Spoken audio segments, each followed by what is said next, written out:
Welcome to Thrive Radio. I'm your host, Amy Montgomery, entrepreneur and digital marketing agency owner. Today, my guest is Jordan Doty. She's the owner of Asheville Free Walking Tours in North Carolina, where she started her own tip-based tours for anyone who wants access to local tours at a reasonable price.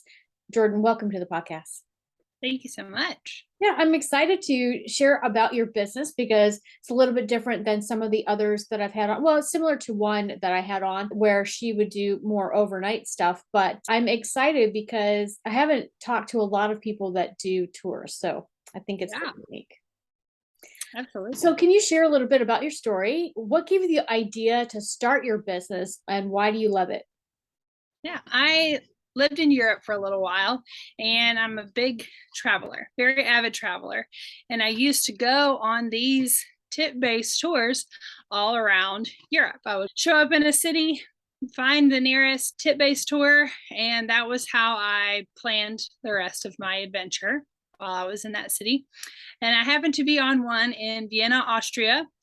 And about halfway through the tour, I started thinking to myself, I think I might be good at this. Maybe I could do this. And I was living in Asheville already at the time. And so I came back to Asheville and researched if there was anything similar to that, any other tip based tours. And turns out there was not. So I started it up in 2019. And I started with the downtown tour on my own.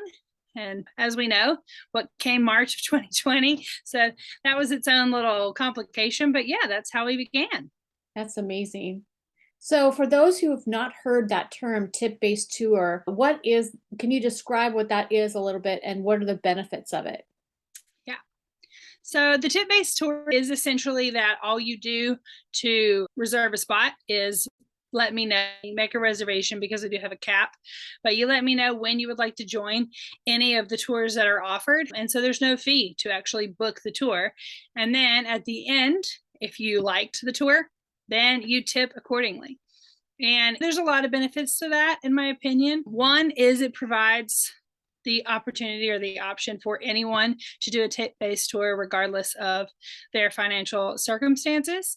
So they can tour even if they couldn't afford something that might have been a little bit more expensive. But it also gives the opportunity for the guides to really provide an amazing experience.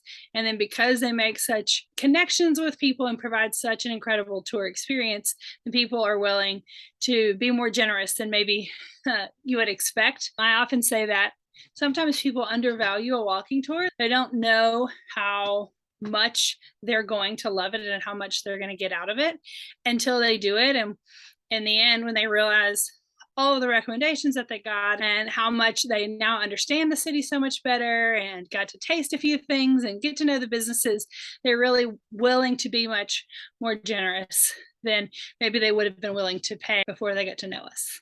That makes sense. So you have 6 tour options, and you mentioned that they can be combined as well. Would you like to share more about what the different ones are? Yeah.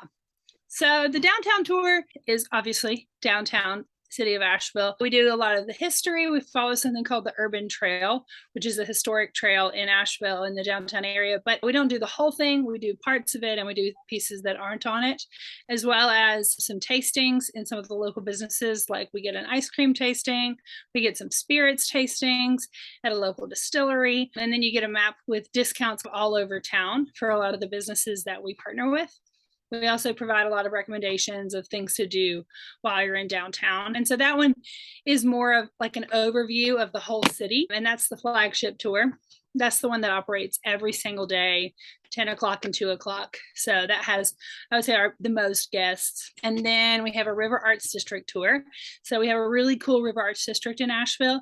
There's over 200 artists all in one little area in Asheville. Actually, I shouldn't say little because it's spread out and maybe can be a little overwhelming if you don't know what to do, including for locals.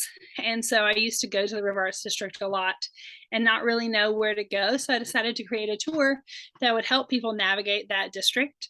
So we talk about how the River Arts District came to be, what's there now, what are the main highlights, which galleries should they visit, and what artists do what. And then we also do get some tastings there as well. We get to taste some coffee. There's a taqueria that does a little sampling.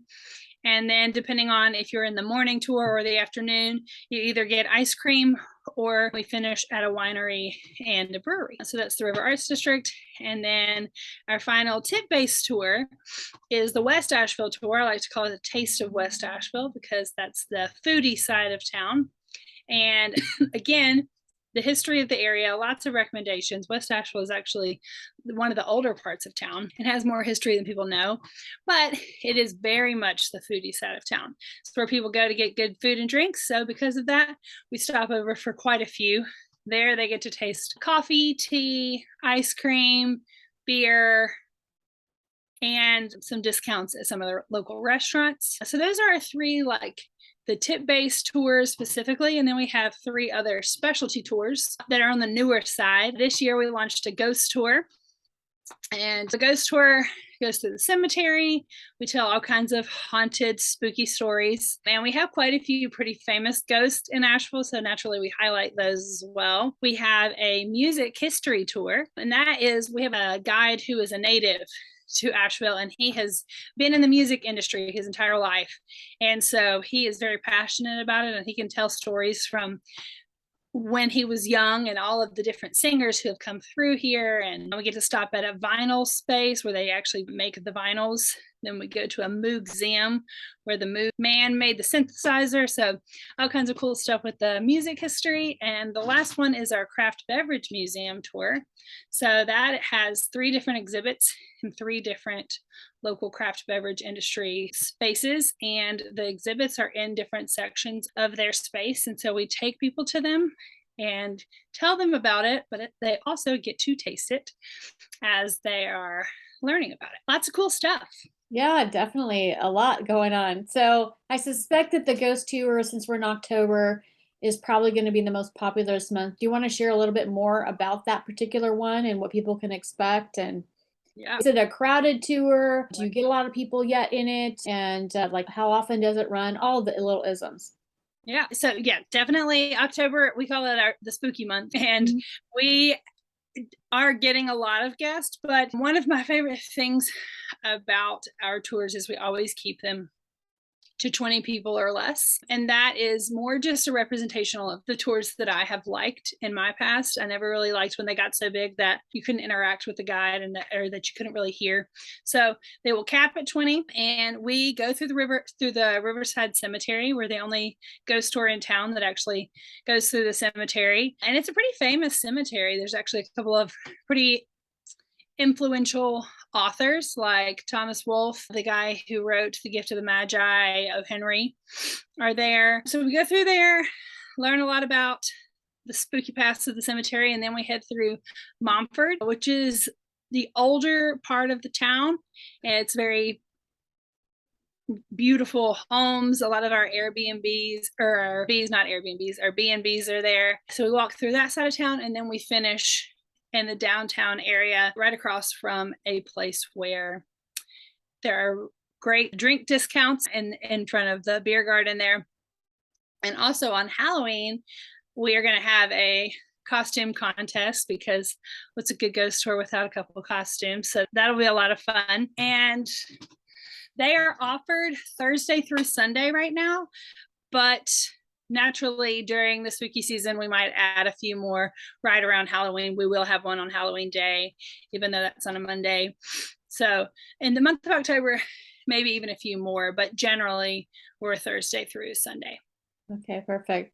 So you've mentioned this a little bit, but how do you think that your tours help people experience the city easily and ensures that they have a good experience? Yeah, so we really focus a lot on recommendations. I like to call the tours one-stop shops.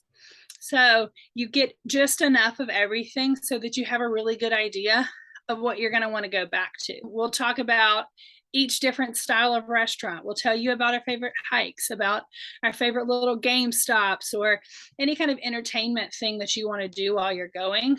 We're going to talk about that a lot. We also have copious amounts of restaurant recommendations. I always joke that my job as a tour guide is to try every restaurant and or bar in town so that I know what I'm talking about. So it's a sacrifice I'm willing to make as a tour guide. But we also will do things, we'll cater to our guests because, like I said, we keep it at 20 or less. So each guest has some individual time with the guides to ask about their favorite things, or if they have any questions in particular about a certain area or a certain type of experience. The guides really know the city really well, and we do provide a lot of discounts and special VIP experiences for people so that when they leave our tour they have a really good idea as to where they want to go next. What's your most popular tour and why? And what have some of your customers said?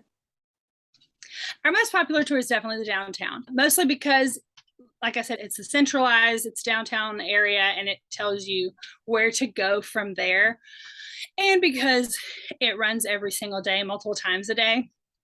But I think once people have gone to the downtown tour, then they often are like, okay, that was great, but now I want to know about this other area that you talked about. So what often happens is people start with the downtown, realize that they liked to tour us with us, and then they'll join in for some of the other ones.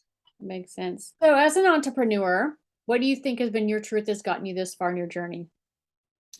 Yeah. So I think that's a great question. I would say probably be willing to try new things. As we've talked about, we have 6 tours. I often have people approach me and say, have you thought about adding this? Or have you thought about what if you did something on this day? Or I recently had a group who they really wanted a food tour, but the food tour operators weren't necessarily available because there are some food tours in Asheville that are specifically food tours. And they asked if I would be willing to create something. And I said yes, because I think as an entrepreneur, you have to be willing to try it out, see if it works. Most of the time, when I have tried something new, it's actually been a lot of fun and has sparked something new that I ended up wanting to pursue even more after that. So I think that would be it. Keep trying new things. Don't be afraid of failure. If it doesn't work, that's okay. You tried. Now. Yeah, definitely. So if you're able to give yourself one piece of advice when you first started out, what would it be? Probably it would be, don't try to do this by yourself. I think I was the only tour guide for the first year and a half, and I was also operating the entire thing on my own. So I didn't have any assistants or anyone to help me with booking.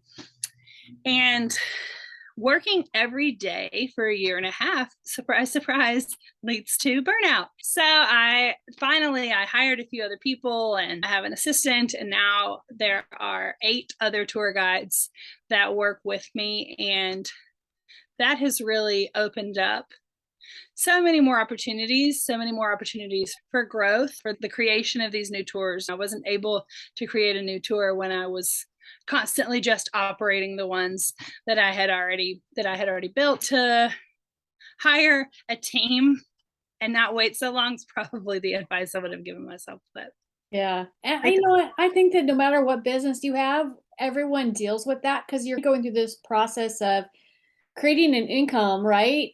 And yeah, enough income to run the business as well. And then it's that crossover of going from being the expert to then having to manage a team and the whole it adds a lot, but yeah, it's a huge relief. Usually I think when people say they just like they need more time, they can't, it's because they haven't hired somebody. 100%. Yeah. So if there's listeners that would like to schedule a tour, how do they get in contact with you?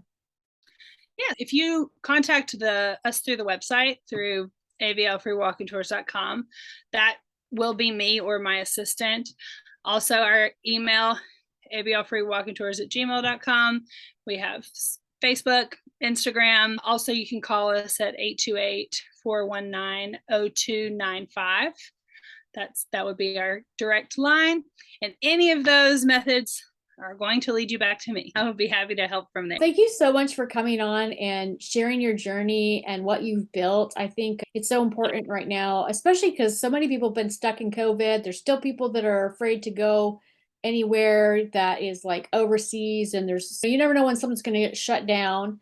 So I just think that it's such a valuable thing that you're offering right now. Thank you. Thank you so much for having me. It's been fun sharing. Yeah, definitely.